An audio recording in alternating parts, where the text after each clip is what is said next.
آپ سب نے دیکھا ہوگا کہ حالیہ جو سیاسی منظرنامہ ہے، جس طریقے سے اڈیالہ جیل کے سامنے منگل کے روز پاکستان تحریک انصاف کے ورکرز کے ساتھ، خواتین کے ساتھ ایک ظلم اور بربریت کا سلسلہ جو جاری ہے، جس طریقے سے کیمیکل ملا کے واٹر کینن کا استعمال ہوتا ہے. آپ نے پچھلے منگل دیکھا ہوگا کہ ہمارے پارلیمنٹیرینز، شاید خٹک صاحب کی ٹانگ فریکچر ہوئی، مینا خان صاحب بھی زخمی ہوئے، اور علیمہ آپا، نورین آپا اور عظمیٰ صاحبہ اور خواتین، اس پہ جس طریقے سے انہوں نے واٹر کینن کا استعمال کیا وہ شرمناک ہے. اس کی مذمت ہوئی، اور جو ایف آئی آر کاٹی گئی ہے پچھلے منگل کو، وہ بھی ایک مذاق خیز ہے کہ اس میں 780 اور باقی دفعات لگائے گئے ہیں، اس میں ہمارے پارلیمنٹیرینز کو بھی ٹارگٹ کیا گیا ہے. اس کی مذمت ہوئی. اس کے ساتھ ساتھ انشاءاللہ اگلے فرائیڈے کو 44واں کیبنٹ کی میٹنگ ہوگی، اس میں باقی چیز ڈسکس ہوں گی. شکریہ بہت آپ کا. شبیلہ بھائی، یہ جو آپ نے فگر بتائے ہیں اسپیشل بات، تھوڑا سا ریپیٹ کر لیں، تو کنفیوژن ہو گئی کہ 7 ٹھیک، ارب 14 ارب کیا ہے. میں آپ کو کر دیتا ہوں. یہ ریپیٹ کر لیں اور پھر سوال بھی ساتھ لے لیں. سر آپ سوال کر لیں، میں آپ کو کہ جو وفاق کے ذمہ واجب الادا رسوم ہے کہ 4,000 ارب کے قریب مختلف مد نظام اس حوالے سے سر اس حوالے سے کیبنٹ میں کوئی بات ہوئی، یا وفاق سے جو رقوم آتی ہیں نہیں آتی ہے، اس حوالے سے بات کرے؟ اور جو ابھی ورلڈ بینک کی جانب سے جو رقم ادا کی گئی ہے، اور اس میں جو 5,300 ارب رقم کی خود کا بھی الزامات، کچھ اس طرح کی باتیں آ رہی ہے وفاق میں. پہلی بات یہ کہ ابھی تک این ایف سی میں جو ہمارا 2025-26 کا شیئر بنتا ہے وہ ابھی تک فیڈرل گورنمنٹ نے ادا نہیں کیا. ہم بارہا یہ چیز ٹیبل پہ رکھ رہے ہیں، ہم بارہا اپنے شیئر پہ بات کر رہے ہیں، ہمیں بارہا فیڈرل گورنمنٹ ادائیگیاں نہیں کر رہا، جس کی وجہ سے جو یہاں پہ ترقیاتی پروجیکٹس ہیں اور جس طریقے سے خیبر پختونخوا کے ساتھ ستیلی ماں کا سلوک کیا جا رہا ہے وہ آپ سب کے سامنے ہے. جہاں تک 5300 ارب کی آئی ایم ایف کی رپورٹ کی بات ہوئی تو یہ آئی ایم ایف کی رپورٹ ہے، ڈاکومنٹڈ رپورٹ ہے. 3 مہینے اس رپورٹ کو روکا گیا. جب بہت زیادہ پریشر پڑا آئی ایم ایف کا تو انہوں نے رات کے اندھیرے میں فیڈرل گورنمنٹ نے یہ جو رپورٹ ہے شائع کی، جس میں 5300 ارب کی کرپشن جو ہے اس کا ذکر بھی ہے، جو 2 سال میں فیڈرل گورنمنٹ نے کی ہے. اگر ہم ان کو 1 سال پہ ڈیوائیڈ کریں تو یہ 2650 ارب روپے بنتے ہیں. ٹیکس گیپ اس کے علاوہ ہے، اس کے علاوہ بے ضابطگیاں علاوہ ہے. یہ صرف ایک چیز دکھائی گئی ہے. اور اس کے ساتھ ساتھ انٹرنیشنل ٹرانسپیرنسی کی رپورٹ بھی آپ کے سامنے ہے، جس میں سب سے زیادہ کرپٹ ادارہ پاکستان کا پنجاب پولیس ہے. سب سے زیادہ کرپشن سندھ میں 46% ہے. اس کے بعد پنجاب کا نمبر ہے 39%، بلوچستان اس کے بعد، اور پھر آخری نمبر خیبر پختونخوا کا ہے.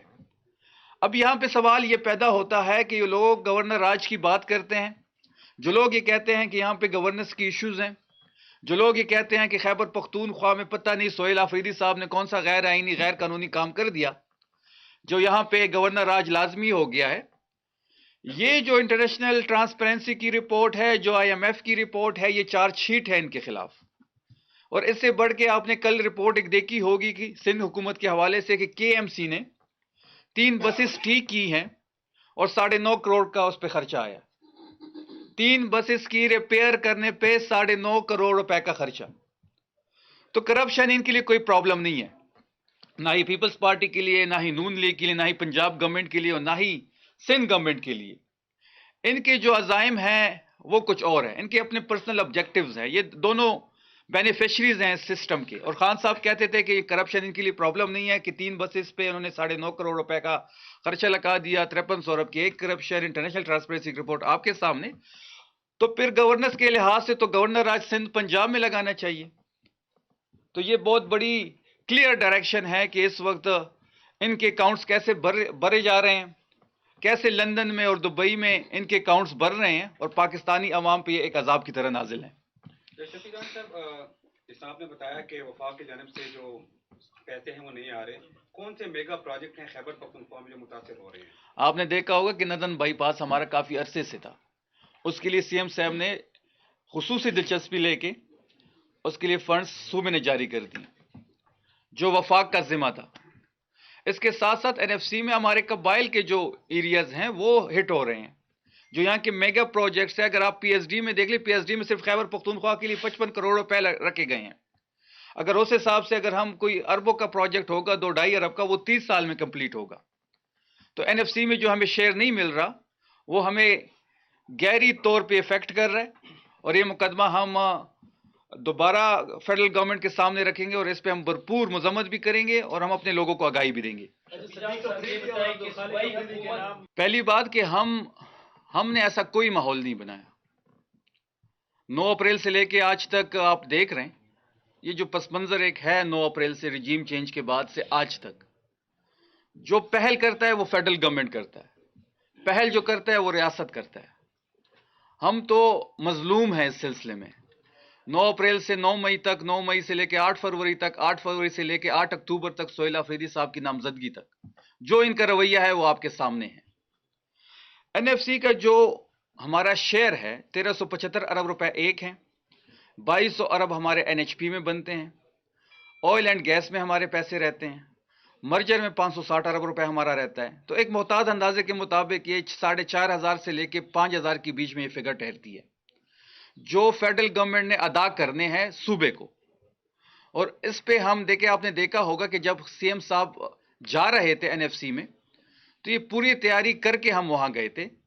ہم نے ساری چیزیں ڈاکومنٹ میں بلیک اینڈ وائٹ میں، ہم نے خیبر پختونخوا میں سیمینارز کرائے، ہم نے نوجوانوں کو آگاہی دی سوشل میڈیا کے تھرو، آپ لوگوں کے تھرو، میڈیا کے تھرو. تو یہ جو این ایف سی کا معاملہ ہے یہ اتنی آسانی سے اس دفعہ ہم نہیں چھوڑیں گے. ہم اپنا حق ہر حال میں لیں گے، اور جہاں پہ صوبے کی حقوق کی بات ہوگی یا صوبے کی حق کی بات ہوگی، جو بھی اجلاس ہوگا اس میں بھی شرکت کریں گے. اگر اس سے حل نہیں ہوگا تو ہم سڑکوں پہ بھی آئیں گے. جان صاحب کو ہری پور الیکشن کے حوالے سے جو کے پی گورنمنٹ نے تحقیقات کا فیصلہ کیا تھا اس کی ذرا اپڈیٹ دے دیں، کون انکوائری کر رہے ہیں اور یہ تحقیقات میں کیا بات ہے؟ سی ایم خیبر پختونخوا نے ہری پور میں جو دھاندلی ہوئی تھی، جو فارم 47 کے ذریعے ایک ایم این اے وہاں منتخب ہوا تھا، جس کا فارم 47 بھی اسلام آباد سے جاری ہوا، یہ بھی آپ کے نالج کے لیے ایک نئی بات میں آپ کو بتا دوں. ویسے آپ سب نے الیکشنز کور کیے ہوں گے، میں بھی الیکشن لڑتا ہوں، ہم سارے سیاسی لوگ ہیں، آپ کا ہم سے رابطہ ہے، آپ کی سیاست پہ گہری نظر ہے، الیکشن پہ گہری نظر ہوتی ہے. ہمیشہ جو فارم 47 ہوتا ہے وہ آر او کے آفس سے جاری ہوتا ہے. یہ پاکستان کی الیکشن جو ہے یہ واحد ہسٹری میں انوکھا واقعہ ہے جس کا فارم 47 اسلام آباد سے جاری ہوا. جہاں تک کمیشن کی بات آپ کر رہے ہیں دھاندلی پہ، تو خیبر پختونخوا کے چیف منسٹر نے پارٹی کو ہدایات دی تھی. ہم بیانات قلم بند کر رہے ہیں آر اوز کے، پریزائڈنگ آفیسرز کے، اور وہاں پہ جو عملہ موجود ہے جو صوبائی ایڈمنسٹریشن کے انڈر تھا ان تمام لوگوں کے ساتھ ان کے سائنس بھی لیے جا رہے ہیں، ایفیڈیوٹ بھی لیے جا رہے ہیں، اور بیانات بھی قلم بند ہو رہے ہیں. اور جب ہم ایک ٹوس چیزیں سامنے جب ہمارے پاس جمع ہو جائیں گی، کیونکہ 602 پولنگ اسٹیشن تھے، سب فارم 45 ہمارے پاس آ چکے ہیں، اور جب کہ آپ دیکھ لیں تو نیٹ پہ اپلوڈ ہی نہیں ہوئے پورے 602 کے 602، اور نہ ہی جو مخالف پارٹی ہے مسلم لیگ نون ان کے پاس 602 فارم 45 ہے. تو جس طریقے سے یہ دھاندلی ہوئی ہے اس کو انشاءاللہ بہت جلد ہم ایکسپوز کریں گے. شاہ وزیر صاحب نے جو سوال کیا، میرا سوال بھی اسی سے ریلیٹڈ ہے. سی ایم سیکرٹری نے جو ٹکر ریلیز کی ہے اس میں کہا گیا تھا کہ ان کو عہدے سے ہٹا دیا گیا ہے. لیٹر میں لکھا گیا تھا. کس چیز کا؟ سوری، اسپتال ڈائریکٹر. نہیں جی، وہ ٹکر جو ان کو عہدے سے ہٹا دیا گیا، تو پھر محکمہ صحت نے باقاعدہ طور پر بی او جی کو ایک مراسلہ بھی ارسال کر دیا ہے، اور ان میں یہ کہا گیا تھا کہ انکوائری کمیٹی بھی تشکیل دے دی. کیا وہاں ان کو یہ نہیں ہونا چاہیے تھا کہ ان کو معطل کر کے انکوائری کمیٹی تشکیل دے دی؟ کیونکہ جب وزیر اللہ کے احکامات پر عمل درآمد نہیں ہوگا تو صوبے میں نظام کیسا چلے گا؟ دیکھیں، وہ ٹکر اگر کسی نے چلایا تو غلط چلایا ہے. وزیر اعلیٰ کی جو لیٹر ہے، جو لیٹر انہوں نے بی او جی کو لکھا ہے، میں آپ کے ساتھ شیئر بھی کر لیتا ہوں. انہوں نے بی او جی کو یہ ڈائریکشن جاری کی ہیں کہ ان کے خلاف انکوائری قائم ہو، اور اس انکوائری کے بعد یہ بی او جی کی ذمہ داری ہے کہ ان کو اگر وہ اس میں ملوث پائے گئے تو ان کو ہٹا دیا جائے گا. شفیع جان صاحب، آپ نے پشاور کی بات کی کہ یہاں پر جو ہے اسموک کا ایشو بہت بڑھ رہا ہے. پنجاب میں بھی اسموک ہے لیکن اس کے لیے جو ہے پنجاب حکومت جو ہے اس کے تدارک کے لیے اقدامات اٹھا رہی ہے. یہاں پہ ای پی اے بھی موجود ہے اور مختلف ادارے بھی موجود ہیں. ابھی تک اس پر جو ہے کوئی خاص عملی دیکھیں پشاور میں جو پچھلے 2 دن سے اسموک کا ایشو بنا ہوا ہے تو سی ایم صاحب نے آج خصوصی دلچسپی اس میں لی ہے. اس کے لیے اسپیشل کمیٹی بنا دی گئی ہے. تمام اداروں کو وہاں پہ بلایا جائے گا اور اس کے لیے ایک مرتب پلان بھی ہم کریں گے اور جو اس کی ضروریات ہوگی وہ بھی پوری کی جائیں گی. شفیع جان صاحب یہ بتائیں کہ آپ ابھی کہہ رہے ہیں کہ وفاق جو ہے انہوں نے ہمیں 4.5 سے 5,000 ارب روپے تک دینے ہیں اور ہمارے مختلف چیزوں میں مقروض ہیں، وہ نہیں دے رہے ہیں. پھر بھی آپ لوگ 220 ارب روپے کا سرپلس بجٹ دے رہے ہیں وفاق کو خوش کرنے کے لیے. کیوں کر رہے ہیں ایسا؟ نہیں، وہ جو 220 ارب کا سرپلس بجٹ ہوگا وہ پیسے تو ان کو نہیں دیے جائیں گے، وہ پیسے تو صوبے کے پاس رہیں گے.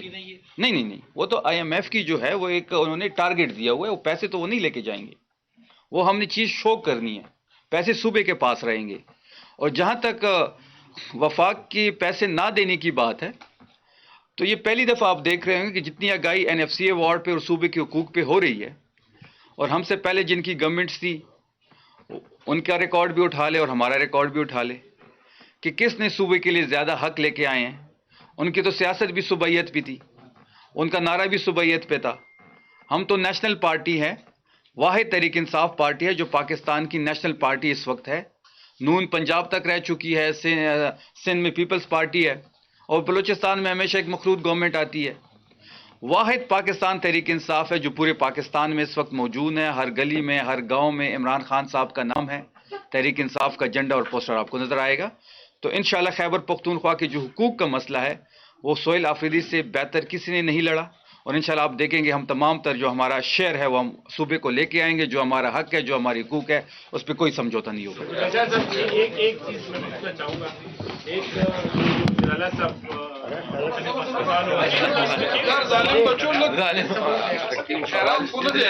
جو مختلف اسکولوں اور اسپتالوں کے اچانک دورے کرتے ہیں، کبھی سسپینڈ کرتے ہیں، وہاں پہ لوگوں کے ساتھ کلامیاں بھی ہوتی ہیں، ٹھیک کام ہے.